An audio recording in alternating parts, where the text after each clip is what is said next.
masuk akidah, berarti akidahnya beda. Kalau sudah punya pemahaman begitu, berarti Anda menyimpulkan hanya Anda benar, yang lain salah semua. Itu yang paling bahaya. Saya buat semua tuntunan itu bukan untuk membuat hidupmu berat, tapi untuk membahagiakan kehidupanmu saat di dunia sampai ke akhirat. Kalau kamu mau sujud, jangan kamu sujud seperti duduknya unta. Untanya disebut ibil.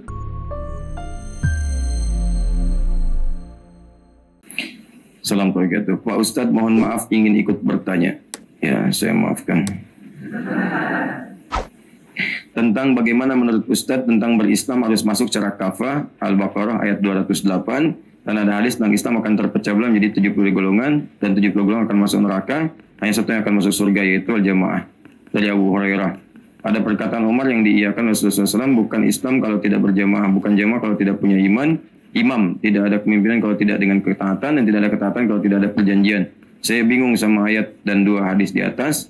Dan Islam seperti apa yang diridai oleh Allah SWT dan Rasulnya. Dan ada pemuda yang mengajak saya untuk berjamaah dan kepemimpinan hukum-hukum Allah, dan mempunyai tujuan menegakkan hukum Allah itu dengan masuknya saya ke tertentu. Ada NDI, ada DI. Bagaimana menurut Ustadz? Mohon bantuannya. Kalimatul haqqi yuradu bihal batil. Kadang-kadang dalilnya benar, cuma ditempatkan di tempat yang salah. Karena itu banyak anjuran dari ulama, kalaupun hafal Quran, bahkan hafal hadis, bahkan ribuan hadis, bahkan ratusan ribu hadis, kalau tak paham dengan itu, jangan berfatwa. Saya ulang ya, ini penegasan dari para ulama kita, salafus soleh, orang-orang terdahulu. Kalaupun Anda hafal Quran, tapi tak paham dengan makna Qurannya, jangan berfatwa. Jangan memberikan hukum. Nah sekarang ini kalau orang bicara agama, semua kayak paham semua. Padahal kaidah ilmu mengatakan ilmu itu disampaikan sesuai spesialisasi. Arsitek bicara tentang arsitek. Bahkan di kedokteran pun, dokter mata nggak boleh bicara tentang telinga. Bisa mau praktek. Dokter telinga ngobati jantung mustahil, karena di jantung nggak ada telinganya. Ya. Hati-hati, dokter kulit pengen ngobati misalnya masalah mata, masalah jantung mustahil. Semua ada jurusannya. Makanya semua nggak coba-coba. Makanya saya agak bingung kadang-kadang orang sekarang. Jurusan agama, bicara agama yang lebih kompleks, semua jadi pada paham. Arsitek bicara masalah hukum fikih. Syahrul itu arsitek, teknik sipil. Ya bangun pondasi, bangun bangunan tuh. Tiba-tiba bicara masalah hukum. Makanya ketika berfatwa error. Ya konslet semua. Apa yang difatwakan oleh dia? Di antara fatwanya, boleh berhubungan seksual di luar nikah, itu sah. Yang paling aneh diikutin, dibikin disertasi. Itu lebih aneh, dan yang ngikutin itu jurusan agama. Itu kan aneh, jurusan agama referensi arsitek. Ya. Nah itu kan sesuatu yang harus diperbaiki. Nah ini sekarang banyak orang, mohon maaf, ya baru belajar Quran sedikit memberikan fatwa. Ya baru menghafal hadis 1-2 sudah punya fatwa. Dan faktanya juga ekstrim kadang-kadang. Bahkan saking ekstrimnya, ustaznya disalahin juga. Ustaz, bid'ah tuh. Wah, Masya Allah. Kita belajar agama puluhan tahun, kita yang bid'ah, dia enggak. Ini kadang-kadang ada persoalan yang serius di sini. Nah, karena itu dalam persoalan ini mari kita dudukkan dengan baik. Ayat Quran satu dengan yang lainnya terkait berkelindan. Kaidah tafsirnya terangkai dalam 3 bagian utama. Tadi Anda bicara Quran surah kedua ayat 208, paling kiri pertengahan. Ya ayyuhalladzina amanu dukhulu fis silmi kaffah. Kan? Baik, mari kita lihat. Ini kaidah tafsir saya ajarkan sebentar ya. Ini yang paling simpel sekali. Ada yang disebut dengan 2S, 1L. 2S ini satu siyak. Yang kedua sibak. Yang ketiga lihaq, L. Lihaq. Siyak, sibak, lihaq. Siyak itu adalah teks ayat yang sedang kita pahami. Berbicara apa teks itu? Bagaimana konteksnya? Contoh, yang kita kaji Quran surah kedua ayat 208. Nih. Maka terkait dengan kajian siyak saja, ini nggak main-main. Kaji dulu. Pertama, ada nggak asbabun nuzulnya? Sebab turunnya ayat ini. Kalau di Quran asbabun nuzul, kalau di hadis asbabul wurud. Yang kedua, bagaimana ayat itu diungkapkan? Kajian bahasanya, fiqhullah. Karena kalimatnya bisa lain-lain. Apalagi kalimat Al-Quran, detil, diksinya luar biasa. Misal, ya ayyuhalladzina amanu. Kenapa menggunakan ya ayyuhalladzina amanu? Pakai ya di situ. Disebutkan 361 kali. Pakai ayyuha disebutkan 150 kali. Pakai alladzina disebutkan 1080 kali. Ya ayyuhalladzina amanu disebutkan 68 kali dalam Al-Quran. Kenapa tidak menggunakan mu'minun? Ya ayyuhal mu'minun. Kenapa di surah Al-Mu'minun pakai Al-Mu'minun? Qad aflahal mu'minun. Tapi di sini ya ayyuhalladzina amanu. Kenapa menggunakan kalimat itu? Apa dasarnya? Nih. Kemudian setelah itu, ya, udkhulu fis silmi kafah. Kenapa menggunakan silmi? Tidak menggunakan Islam. Kenapa ketika Allah menyampaikan din, kalimatnya Islam? Inna dina indallahil Islam. Quran surah ketiga ayat 19. Kenapa menyebutkan salam? Quran surah 19 ayat ke-15. Wassalamun alaihi yauma wulida wa yauma yamutu wa yauma yub'atsu hayya. Salam. Di sini silmi. Apa bedanya antara Islam, salam dengan silmi? Kenapa di sini menggunakan kata silmi bukan Islam? Padahal kalau kita ingin katakan terjemahan, masuklah ke dalam Islam secara kafah. Harusnya kalimatnya ya ayyuhalladzina amanu dukhulu fil Islam. Kenapa di sini fis silmi? Itu saja sudah dalam. Ya, kajiannya bukan nahwu lagi, kajiannya itu balaghah. Cabang yang pertama. Apa cabang yang pertama itu? Ma'ani. Ada 3 cabang. Ma'ani, bayan, badiah. Setelah itu, fisilmi kafah. Apa yang dimaksud kata kafah? Kenapa tidak menggunakan jamaah? Kenapa tidak menggunakan kullu? Kenapa menggunakan kata kafah di situ? Nah, ini penting untuk kita kaji. Saya turunkan siak misalnya. Yuk, dari sini kalau sudah paham, lihat kaitan ayat ini dengan ayat sebelumnya. Urut ke belakang. Diurut ke belakang namanya sibak. Unzur as-sibak dari kata sabik yang sebelumnya. Apakah ada kaitan antara 208 dengan 207, 206, 205 sampai Al-Fatihah ayat yang pertama? Ada nggak kaitan ini dengan ayat sebelumnya? Dicari dulu ke belakang. Makanya nggak mudah menafsirkan Quran itu. Jadi kalau baru hafal 1 ayat, jangan memberikan fatwa. Karena boleh jadi ayat ini akan ada kaitan dengan ayat-ayat yang selanjutnya. Ada kaitan dengan ayat-ayat yang sebelumnya. Ayat selanjutnya disebut dengan lihaq namanya. Dari ayat 208 ada nggak kaitan dengan ayat 209-nya, 210-nya, ya, sampai dengan kemudian An-Nas ayat terakhirnya. Kadang-kadang ada ayat kaitan dengan ayat setelahnya, ayat sebelumnya, tapi hukumnya berlaku umum. Ada ayat yang hukumnya harus dilihat sebelum dengan setelahnya. Contoh, doa haji, doanya itu saat haji, tapi doa itu bisa dipakai dalam kehidupan kita secara umum. Ya, antum hafal doanya. Apa doa yang paling favorit? Rabbana atina fid dunya hasanah wa fil akhirati hasanah wa qina adzabannar. Doa itu kan doa haji. Doa haji dalam tawaf atau saat umrah.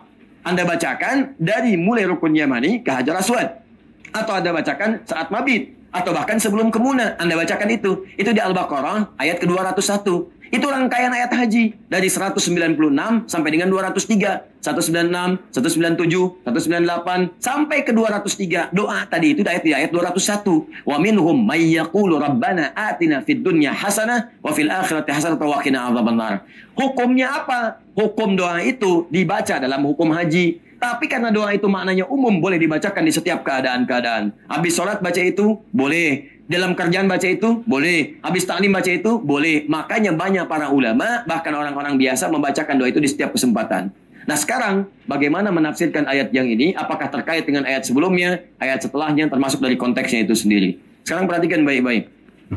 Ya ayyuhalladzina amanu, pelan-pelan. Hei orang-orang telah menyatakan dirinya beriman kepada Allah. Kalau ada kalimat ya ayyuhalladzina amanu, berarti panggilan ini mencakup kepada semua kalangan yang telah beriman. Dan tidak menilai apakah imannya kuat, imannya biasa-biasa, atau imannya lemah. Yang penting masih punya iman. Apakah dia laki-laki, perempuan, besar kecil gak dilihat. Karena itu menggunakan kalimat alladzina. Di semua masuk dalam kategori ini. Ya ayyuhalladzina amanu. Hei orang-orang yang telah menyatakan dirinya beriman kepada Allah Subhanahu wa taala. Udkhulu fis silmi. Masuklah ke dalam silmun. Masuk di sini maksudnya kerjakan, tunaikan. Lakukan. Silmi tuntunan dalam berislam. Di Islam tuh bingkainya. Frame-nya, tempatnya. Agamanya, bingkainya. Tuntunannya disebut silmi. Hasilnya disebut salam. Makanya surga disebut dengan Darussalam. Hasil dari perjuangan kita saat ibadah di dunia ini. Silmi itu nilainya, aktivitasnya, pekerjaannya, rutinitasnya yang disebut dengan ibadah itu. Islam bingkainya, silmi tuntunannya. Jadi ketika Anda sudah masuk Islam, kata Allah, Anda mesti komitmen. Semua tuntunan dalam Islam yang ditujukan kepada kita, ayo kerjakan. Dari bangun tidur sampai tidur lagi. Makanya cuma dalam Islam. Demi Allah saya katakan kalimat ini. Silahkan cari di tempat kepercayaan lain manapun. Cuma di dalam Islam yang punya tuntunan dari bangun tidur sampai tidur lagi. Dan ini menunjukkan agama ini hak, benar. Agama ini bukan buatan manusia. Karena kalau buatan manusia, pasti tuntunannya terbatas. Silahkan Anda lihat buku-buku manusia. Terbatas sekali. Yang ahli fisika, ngarang fisika aja. Yang biologi, ngarang biologi aja. Ahli pakar kesehatan, di kesehatan aja. Di mana ada tuntunan dari bangun tidur sampai tidur lagi. Dan semua lengkap. dari yang sederhana sampai yang paling kompleks. Bahkan urusan ke toilet pun ada tuntunannya. Masuk dengan keluar, diatur. Masuknya kaki apa, keluar kaki apa, di toilet ngapain, dijelaskan. Bahkan makhluk yang nggak kita lihat pun dijelaskan ada makhluk apa di situ. Di masjid juga sama, dijelaskan. Mau kerja ke pasar, dijelaskan. Semua lengkap, cuma dalam Islam. Dan dahsyatnya, kata Allah, kalau Anda sudah masuk Islam, maka Anda harus komitmen, lihat tuntunan itu. Ketika Anda kerjakan tuntunan itu, ketika Anda masuk Islam, maka ada komitmen yang harus dibangun, Anda siap mengerjakan semua tuntutan itu. Dan semua tuntunan itu. Dan dahsyat ini yang paling hebat. Kata Allah, saya buat semua tuntunan itu, bukan untuk membuat hidupmu berat, tapi untuk membahagiakan kehidupanmu saat di dunia sampai ke akhirat. Jadi rupanya, saat kita hadir di dunia ini, Allah berkeinginan hidup kita mudah. Tenang, bahagia. Allah nggak ingin kita susah. Coba lihat Quran surah kedua Al-Baqarah ayat 38. Bahkan ketika Nabi Adam diturunkan ke bumi, Allah katakan, "Qulna bitu minha jami'a." Adam, Hawa turun sekarang ke bumi. Fa imma ya'tiyanakum minni huda. Tapi jangan khawatir, saat kamu turun ke bumi, aku akan berikan petunjuk kehidupan, namanya hudan. Faman tabi'a hudaya, maka kalau engkau ikuti, keturunan mau ikuti hudan saya itu, fala khaufun 'alaihim wa lahum yahzanun. Aku akan jamin semua level kehidupan yang kau akan alami saat di bumi itu tidak akan pernah engkau alami kegelisahan dan engkau tidak akan sedih. Tidak gelisah artinya tenang. Tidak sedih artinya senang. Jadi Allah tuh menginginkan kita hidup di dunia itu senang. Di sini senang, di sana senang, di mana-mana senang. Di kantor senang, ya maaf di rumah senang, di sekolah senang dan tenang. Hidupnya nyaman, enak. Itu yang Allah inginkan. Bahkan ditegaskan lagi. Aturan itu saya buat, kata Allah, di Quran surah kedua ayat 185. Di ujung ayatnya. Yuridullahu bikumul yusra. Wala yuridu bikumul usra. Aku inginkan hidupmu mudah. Aku tidak ingin kau susah. Caranya bagaimana? Ikuti aturanku, kata Allah. Disebut hudan. Makanya ketika semua nabi itu diutus oleh Allah untuk menerangkan hudan. Di setiap masa bentuknya bisa beda-beda. Contoh. Zaman Nabi Musa itu Taurat. Taurat itu hudan. Diajarkan oleh Nabi Musa kepada umatnya supaya hidup umat itu mudah. Makanya ketika Allah menyebutkan kitabnya Musa, Taurat itu disebut hudan. Quran surah ke-17 ayat kedua. Wa ataina Musal kitaba. Kami berikan kepada Musa itu kitab Taurat. Wa ja'alnahu hudan li Bani Israel. Hudan. Dan kami jadikan di dalam Taurat itu hudan, petunjuk hidup. Kalau Bani Israel ikut petunjuk itu, hidupnya enak, mudah, tenang, nyaman. Dan tidak ada kegelisahan, tidak ada kesedihan. Zaman Nabi Muhammad diberikan Al-Quran. Tidak terbatas sampai dengan sekarang. Al-Quran itu saat diturunkan disebut hudan oleh Allah. Quran surah kedua ayat 185. Syahrul Ramadan alladzi unzila fihi al-Quran. Di bulan Ramadan diturunkan Al-Quran. Apa fungsi Al-Quran? Hudan, petunjuk kehidupan untuk semua manusia. Dinnas. Dzalikal kitabu la raiba fi hudan. Semua isi Al-Quran itu petunjuk hidup. Makanya di Quran itu Pak, Ibu, mohon maaf, izin sebesar-besarnya. Dalam Al-Quran ada semua solusi hidup kita. Saya pernah bacakan cepat dulu. Dari bahkan sejak dalam kandungan, baru dilahirkan, petunjuk memberi ASI, petunjuk merawat anak dari balita sampai dengan dewasa, tantangan saat masa-masa kemudian muncul pubertas, rasa keinginan, rasa ingin mengenal, rasa ingin jatuh cinta, rasa ingin memiliki, tuntunan berumah tangga. Sebelum menikah sudah ada tuntunannya. Kalau jadi suami, ini nanti kewajibannya, ini haknya. Kalau jadi istri, ini kewajiban, ini haknya. Bahkan Masya Allah, nanti akan ada begini masalah di rumah tangga. Dijelaskan oleh Al-Quran. Ada masalah miskomunikasi, ada masalah kemudian salah paham, ada masalah dengan bapak mertua, ada masalah dengan ibu mertua. Kalau masalah begini, begini solusinya. Kalau sampai masalahnya keras, demikian rupa, nggak selesai, begini solusinya. Ada semua. Kalau pelaku rumah tangga belajar persoalan ini sebelum dia berumah tangga, niscaya rumah tangganya indah, tidak ada yang susah. Enak aja. Seorang ulama pernah kemudian dicela oleh sahabatnya. Seorang ulama, karena istrinya marah-marah terus. Wah, luar biasa. Dan memang menuntut terus. Nuntut pengen ini, pengen ini, pengen ini. Dan sengaja membuat susah. Aku pengen mangga hari ini, dikasih mangga. Udah dibelikan mangga, nggak pengen, aku pengen jeruk. Masya Allah. Tiba-tiba temannya berkata, Syekh, kenapa Anda mempertahankan perempuan? Dia kan ganggu Anda susah, ibadah susah dan sebagainya. Ya sudahlah, cari yang lain kan banyak. Apa jawaban ulama ini? Karena beliau paham masalahnya. Beliau tahu solusinya. Kamu ini bagaimana? Allah kirimkan surga ke rumahku, engkau meminta aku untuk keluar darinya. Maksudnya apa? Bukankah Allah berkata, Innallaha ma'as sabirin? Allah bersama orang sabar. Bukankah kalimat pertama ahli surga? itu disambut oleh malaikat dengan kalimat sabar. Salamun alaikum bima sabartum. Selamat Anda sabar saat di dunia. Dan Allah kirimkan kepadaku saat ini hal yang membuat aku sabar. Bukankah dengan perlakuan istriku itu aku bisa bersabar? Bukankah dengan sabar itu semakin dekat dengan Allah? Bukankah semakin dekat dengan Allah semakin mudah ke surga? Allah sudah kirimkan jawaban dari doaku. Aku minta surga, Allah kirimkan istriku. Kenapa engkau minta aku keluar darinya? Jadi kalau semua rumah tangga bisa melihat seperti itu, enak. Masya Allah. Istri punya suami biasa-biasa, istri cantik luar biasa. Ada kasus yang begitu. Begitu istri dandan lihat suami lihat, aduh Masya Allah, bengong. Mata tak berkedip, wajah tak berpaling.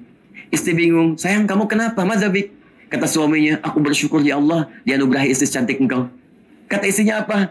Ya kita berdua ke surga sayang, kita berdua ke surga. Kata suaminya, kok bisa?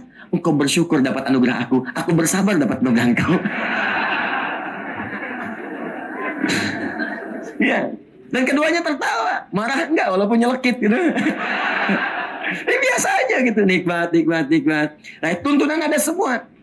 Semuanya ada. Dan penjelasannya dijelaskan lewat hadis. Jadi nggak ada di Al-Quran itu, nggak ada di Al-Quran semua tuntunan yang membuat kita susah. Ada semua tuntunannya dan detailnya ada dalam hadis Nabi, dijelaskan lengkap oleh para ulama. Nah, semua tuntunan ini oleh Allah dibatasi dengan kalimat yang sangat singkat tapi padat. Kafah.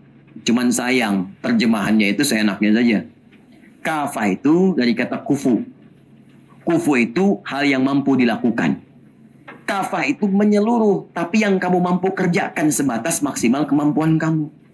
Mampunya di mana? Nih ada tuntunan sholat, banyak nih. Dari yang fardu sampai yang sunnah. Sunnahnya beragam. Ada tahajud, ada syuruk, ada duha, ada rawatib, ada mutlak. Silahkan selama hidup, maksimalkan. Semua ini ada. Tunaikan menyeluruh. Semampu kamu, silahkan. La yukallifullahu nafsan illa usaha. Di pemahamannya, bukan semua sesuatu yang sunnah harus dikerjakan semua. Tidak. Bukan begitu cara memahaminya. Kamu mampunya berapa dari itu silahkan. Tahajud pun silahkan. Banyak rakaatnya. Hadis Muslim. Nomor hadis 749 dari Ibnu Umar. Salatul laili masna masna. Wa idha khasya ahadakumul fajr falitur rakaatan wahida. Salat malam itu dua. Banyak silahkan terus sebanyak-banyaknya. Kalau menjelang subuh, khawatir subuh akan tiba, segera tutup 1 rakaat. Gak ada batas. Cuman dari semua batas itu, berapa yang kamu mampu? Ada yang mampu 11 dengan witir. Ada yang mampu 23. Ada yang sampai 40. Ada yang 39. Ada yang 37 dan sebagainya. Silahkan semampunya Anda.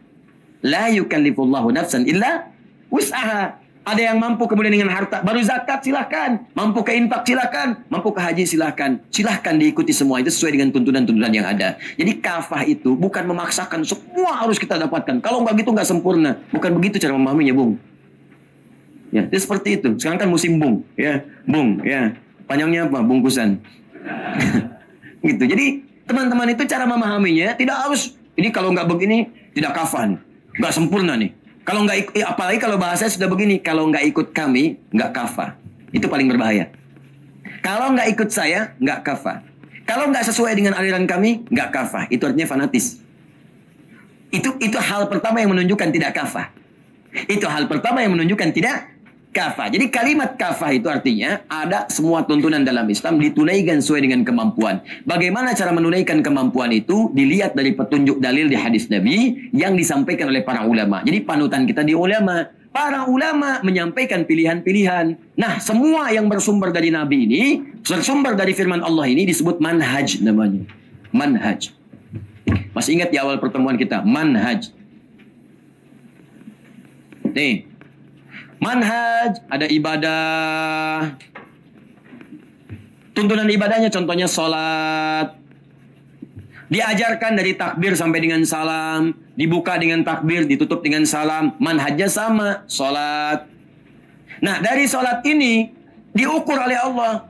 Allah paling tahu tentang kita karena Allah yang menciptakan kita. Nih hambaku ini pasti punya perbedaan-perbedaan. Gak semua orang bisa menunaikan dengan cara yang sama. Ada yang bacaannya itu lidahnya beda. Ada yang bisa A, ada yang sulit A. Orang Arab aja ada yang nggak bisa A, Pak. Saya sering pernah sampaikan. Dipaksa-paksa sampai kiamat kurang 2 hari, nggak akan bisa. Di ketika kita bilang A, dia E. A, E, A, E, A, A, E, E. Pokoknya susah lah. Gitu ya. Tuh wilayah-wilayah Syam, Palestina, kan, Syria, ke Irak sana Mosul, ada sebagian Afrika. Dari setiap zaman Nabi dulu, itu mereka punya imalah. E aja. Ya, jadi kalau kita bacakan wadduha itu lisannya susah. Wadduhe. Maka turunlah riwayat dengan menggunakan e. Ada imalah namanya. Wadduha wal-laili idza saji ma wadda'aka rabbuka wa ma qali walal akhiratu khairul laka minal uli. Antum ketawa. Tapi kalau saya bacakan pakai a di sana, saya pernah bacakan tuh. Wadduha wal-laili idza saja. Apa respon mereka? Ketawa juga. Itu. Karena bagi dia itu yang biasanya kebiasaannya kaifa haluk, kaifa halik. Madrasah, madrasah. Ana, ani, anta, ente. Ya, Betawi mungkin ke sana belajarnya gitu kan. Ya, tapi itu sah. Karena secara antropologis, tempat-tempat tinggal kita itu akan memengaruhi cara kita untuk berkomunikasi. Di yang jauh-jauh ke Arab lah, di kita juga sama, variasinya ada kan? Banyak variasinya. Saudara kita yang di Medan, nya lebih dekat kan? Nah, mau kemana? Mau ke mana? Ya kan? Ini sepeda, sepeda. Besok aku akan ke Cicahem, Cicahem. Lain-lain. Bendanya kan sama, sepeda, sepeda, bendanya nggak berubah. Ya, ada yang pakai sin, ada yang pakai sod. Ihdinas siratal mustaqim, sin. Ihdinas siratal mustaqim, sod. Ada yang nggak bisa sin, nggak bisa sod, pakai zai. Ihdinas siratal mustaqim. Ada. Itu di Arab tuh variasinya. Makanya ketika diturunkan, turun kemudian ada 7 riwayat qiraat sab'ah. Ada yang pakai a, ada yang pakai e, ada yang pakai sin, yang pakai sod. Mana yang paling mudah? Itu baru bacaan. Ada yang gerakan. Gerakan tuh ada. Mohon maaf teman-teman sekalian. Begitu akan turun. Sering saya contohkan ini. Turun dari i'tidal ke sujud. Ya kan? Sami'allahu liman hamidah. Rabbana walakal hamd. Turun mau sujud. Saat akan turun ke sujud itu, ada yang menggunakan telapak tangan nempel, ada yang menggunakan lutut turun. Ada dua-duanya. Kenapa turun dua tuntunan ini? Dua-duanya ada tuntunannya. Dan uniknya di kitab hadis yang sama. Yang pakai lutut itu di Abu Daud, nomor hadis 838, yang meriwayatkan sahabat Nabi namanya Wa'il bin Hujur, Wa'il. Yang pakai telapak tangan, nomor hadis 840, paling kiri sebelah atas sampai 841, yang meriwayatkan sahabat Abu Hurairah, Abdurrahman bin Sakhar dari Nabi juga. Dua-duanya ada. Pakai lutut ada, pakai telapak tangan ada. Nah, saat kita akan tunaikan sholat itu, kenapa ada alternatif-alternatif itu? Supaya memudahkan. Karena boleh jadi ada yang bisa dengan telapak tangan saat turun, ada yang mungkin dengan lutut saat turun. Cuman itu kemungkinannya. Ya, cuma itu. Anda biasa pakai lutut misalnya, tiba-tiba lutut bermasalah. Apa karena cedera? Apa seperti Nabi? Ketika Abu Hurairah masuk Islam, 3 tahun sebelum Nabi wafat. Nabi sudah sepuh. Saat Nabi sudah sepuh ini, saat akan turun, punya penyakit di lututnya. Sehingga kadang-kadang beliau ada pernah duduk, pernah bersandar. Saat akan turun, telapak tangannya duluan turun. Terlihat oleh sahabat Abu Hurairah, disampaikan demikian. Maka ditiru oleh beliau, keluarlah riwayat ini. Wa'il masuk Islam lebih duluan daripada Abu Hurairah. Nabinya masih, kalau dalam bahasa Jepang tuh masih jag-jag, ya, masih kuat. Ikut perang Badar, ikut perang Uhud dan sebagainya. Nah, ketika sholat itu masih kuat, nggak ada masalah. Saat turun, lututnya turun duluan. Makanya dalam hadisnya disebutkan, idza sajadta wa arada ahadakum an yasjuda fala yasjud kama yabrukul ibil. Ibil, kalau kamu mau sujud, jangan kamu sujud seperti duduknya unta. Untanya disebut ibil. Ya, faliyadha rukbataihi qabla yadayhi, dahulukan lututnya sebelum telapak tangan. Tapi hadis yang kedua, idza sajadta fala tasjud kama yabrukul ba'ir, untanya disebut ba'ir. Nah, ini kalau ahli bahasa Arab dia akan lihat dulu kenapa yang satu ibil, kenapa yang satu ba'ir.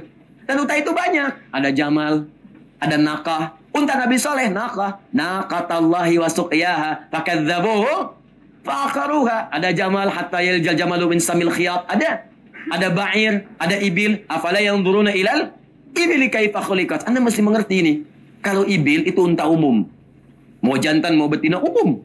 Ya, dan sifatnya biasa, belum ada beban. Jalan. Kalau jamal itu unta jantan.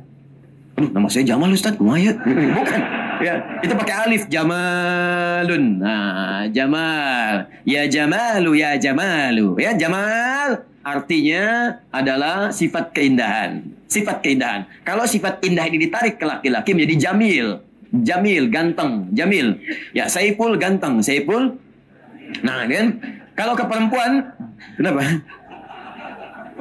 Kalau ke perempuan tinggal tambah tak di ujungnya, Jamilah, kan? Ya, Mulan cantik, indah. Mulan, nah itu ya misalnya. Nah itu contoh. Jadi ini gambarannya. Tapi kalau alifnya dihilangin satu, jamalun, unta jantan. Itu. Anda mau umroh, nama Anda Jamal. Lihat dipisah, pakai alif apa enggak? Ya. Hati-hati. Begitu tanpa alif, Anda akan bingung petugas di Saudi itu ya.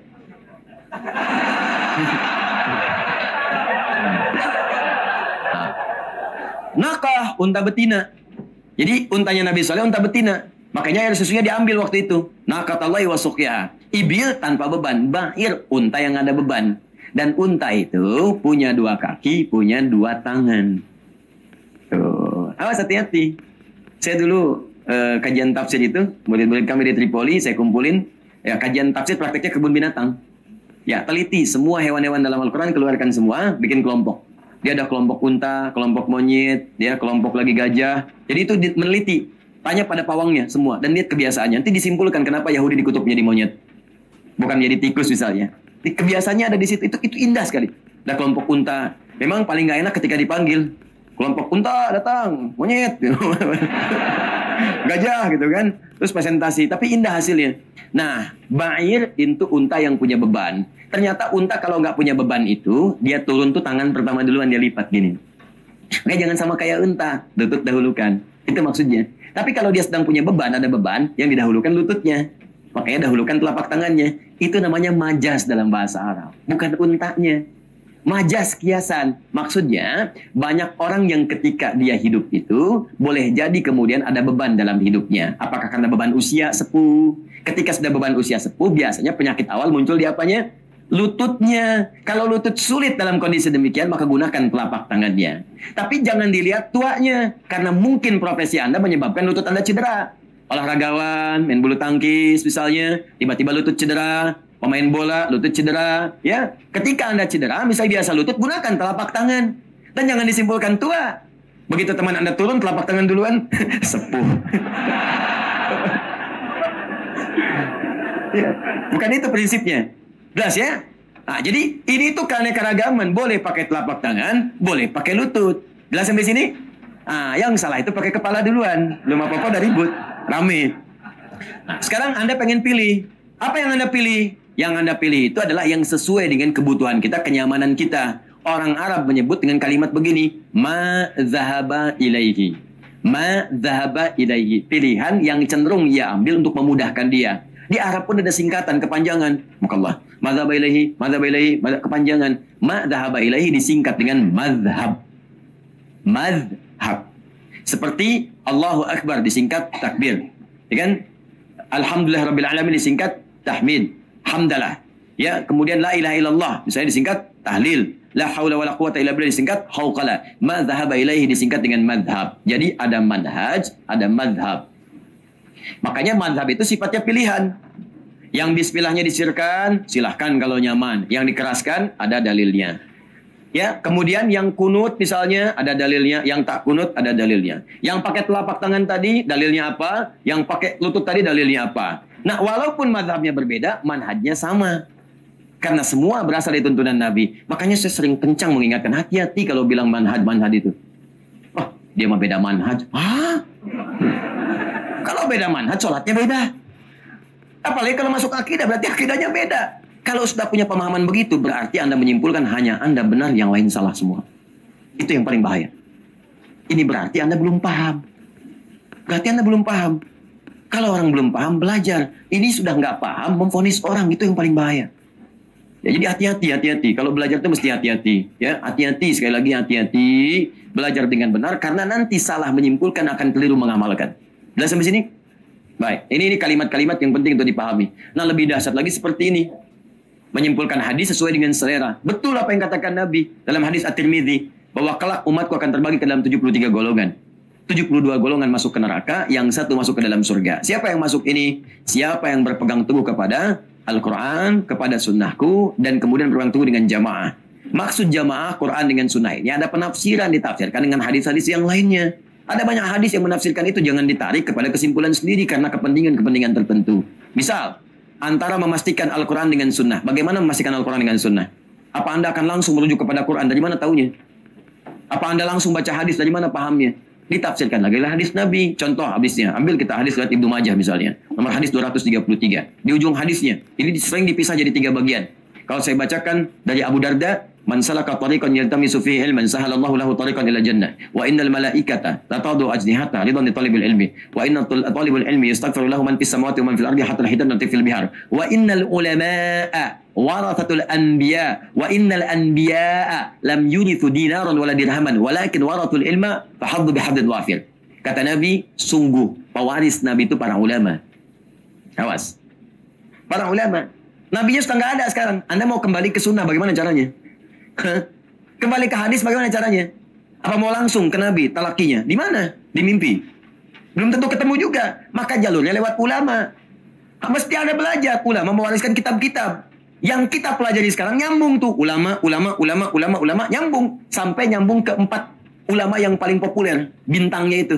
Ya, Imam Abu Hanifah, Imam Malik, Imam Syafi'i, Imam Ahmad bin Hanbal. Semua punya karya. Jadi karya-karya sekarang itu hampir semuanya merujuk kepada 4 imam tadi.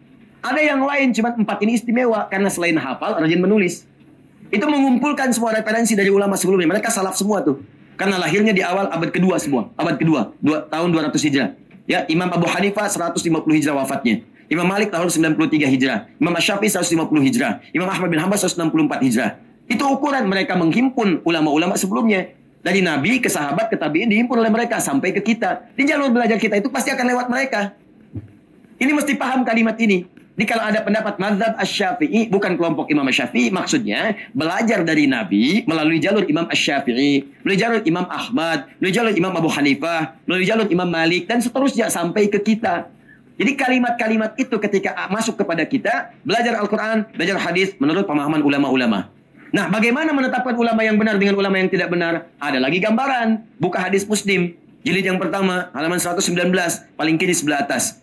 Ya, kitabnya terbitan Darul Hadis, warnanya biru dongker. Ya, lihat kalimatnya. Disebutkan oleh Imam Malik langsung. Babul isnad minaddin. Bab belajar ilmu dengan sanad yang tersambung. Sampai dengan ke Nabi SAW, itu bagian penting dalam agama. Artinya kalau belajar ilmunya salah, maka besar kemungkinan mengamalkannya pun akan keliru. Jelas ya? Maka cari runtutan ilmu ini yang benar. Cari. Makanya semua ulama-ulama kita, kalau Anda buka kitab-kitab mereka, itu begitu mereka akan mulai menampilkan ilmunya, itu akan disebutkan sanadnya. Ya, saya belajar dari sipulan. Ada sanadnya, ada ijazahnya, ada macam-macam dan sebelumnya, dan seterusnya. Sampai kita ketahui bahwa ilmu dia benar, bersumber langsung pada jalur-jalur yang benar.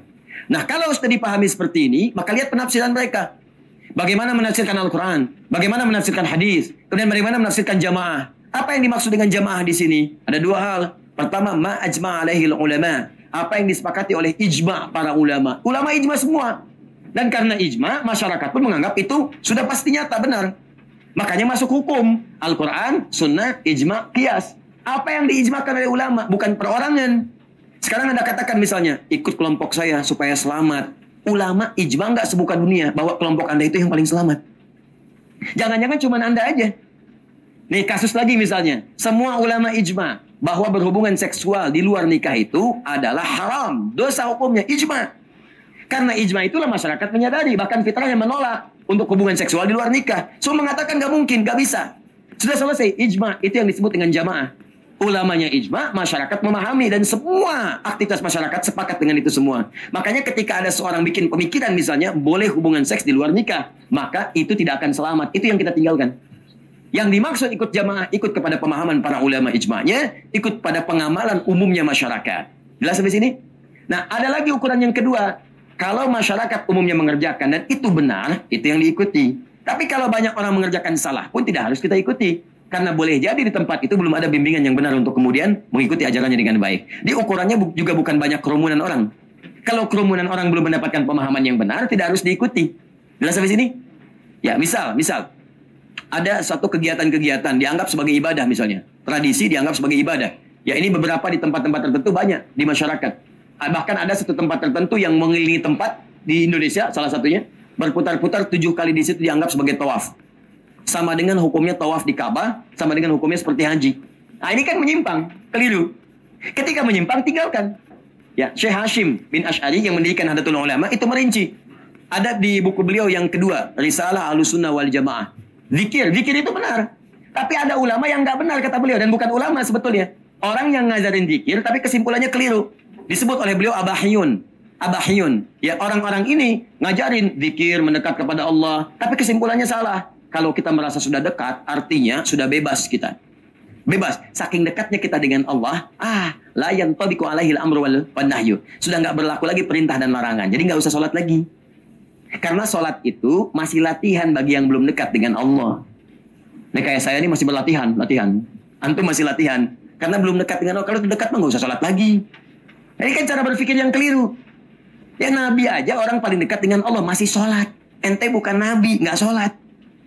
Makanya kalau ada menemukan yang seperti itu, kata Syekh Hasim, misal Anda datang gitu kan, tiba-tiba ketemu dengan Syekh, kelihatannya ahli zikir, Masya Allah, pakai jubah, selebar Batman, terus pakai apa, macam-macam lah pokoknya. Ya, datang. Tiba-tiba muncul waktu sholat. Allahu Akbar, sholat zuhur. Dia masih sibuk aja. Anda tanya, Pak Kiai, Bapak nggak sholat? Ayah ade, Abah. Ya. Abah mah, nih jasadnya di sini, rohnya sedang sholat menuju Allah. Udah. Kalau yang begitu tinggalkan. Dan selesai. Bahkan puncaknya jahlatus sufaha, kata beliau, orang sufi yang paling bodoh. Ya, ketika mengatakan Tuhan bersemayam dalam dirinya.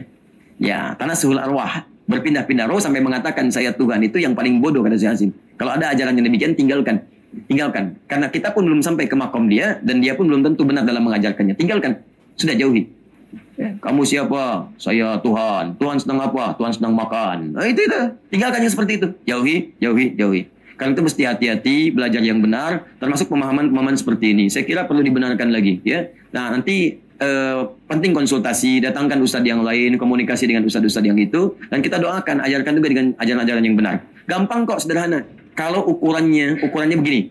Kalau ukurannya membenarkan diri sendiri dan orang lain semua salah, itu pasti ada yang keliru. Karena melanggar prinsip dalam mazhab ini. Dan melanggar kaidah-kaidah dalam fikih. Saya lihat tuh banyak sekarang kaidah fikih yang muncul baru-baru. Muncul kaidah fikih baru yang ulama pun nggak kenal dengan itu. Ya, saya belajar seperti itu nggak menemukan kaidah-kaidah sekarang. Ya, contoh misalnya, ada kaidah-kaidah sekarang itu, kalau nggak ada contoh dari Nabi, berarti bid'ah. Yang nggak ada contohnya bid'ah. Dari mana Anda belajar kaidah itu? Apa semua yang nggak ada contoh itu bid'ah? Tidak. Nanti ada ukuran dalil. Ada dalil, ada contoh sempurna. Ada dalil, contoh sementara. Ada dalil, contohnya nggak ada. Ada dalil samar, jangankan contoh, dalilnya pun samar. Ada 4 kategori. Ya, sepanjang dalilnya ada, contoh nggak ada, nggak harus diponis bid'ah dulu. Sepanjang tidak dicontohkan, digali. Kenapa nggak ada contohnya, tapi dalilnya ada? Kan sering saya contohkan. Makan daging bob, nggak ada contohnya. Zakat pakai beras, nggak ada contohnya. Contoh dari Nabi, zakatnya pakai kurma. Zakatnya pakai gandum. Berarti antum yang zakat pakai beras itu bid'ah semua. Nah, tidak. Merumuskan ilmu itu nggak begitu. Ada kaidah-kaidahnya, ada dasarnya. Kalau belum dasar ini belum paham, jangan bicara. Itu yang berbahaya nantinya. Ya, jelas ya? Apalagi menafsir ilmu yang satu dengan ilmu yang lain. Itu yang fatal. Ada tauhid, ada akhlak, ada fikih, ada tasawuf. Anda memandang fikih pakai tauhid yang nggak nyambung. Nggak akan nyambung.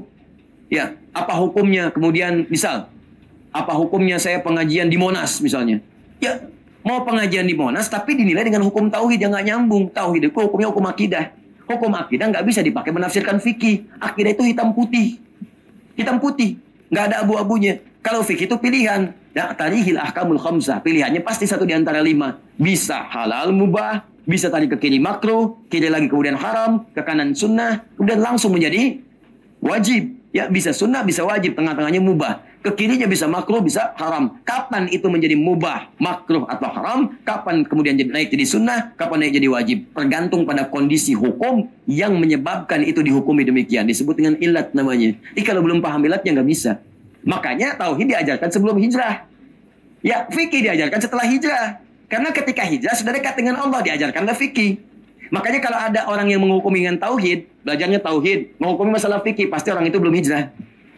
Belum hijrah, karena masih belajar di tahap-tahap awal, belum mengerti tentang hukum-hukum fikih. Ya, paham ya? Nah, jadi yang seperti ini menurut saya dijauhi saja, supaya tidak melahirkan nanti fanatisme yang berlebihan, dan belajar dengan baik lagi, serta tetap mendoakan yang demikian. Tadi tetap dihukumi hukum bergaul yang biasa. Jangan sampai kemudian jadi kasar, tidak. Ya, teman-teman bergaul, saya tidak pernah mengajarkan Anda mencela orang. Walaupun ada yang mencela saya, nggak apa-apa, mungkin belum tahu. Saya aja memaafkan, kenapa Anda mesti ribut? Saya memaafkan, kenapa Anda mesti ribut? Allah dicela. Ya innallaha tsalitsatu. Orang kafir mengatakan Allah ada 3, itu kan celaan kepada Allah. Malaikat dicela, Rasul dicela, Orang soleh dicela, sahabat dicela, tabiin dicela. Anda Tuhan bukan, malaikat bukan, Rasul bukan, Nabi bukan. Ya kan? Sahabat bukan, tabiin bukan. Terus gak mau dicela. Itu mustahil. Mustahil. Jadi nggak apa-apa ya, walaupun ada yang mencela kita tetap bergaul dengan biasa-biasa. Kalau nggak sepakat, nggak apa-apa. Kan tidak harus sepakat semuanya. Tapi jangan sampai perbedaan itu menghalangi kita minum teh bersama.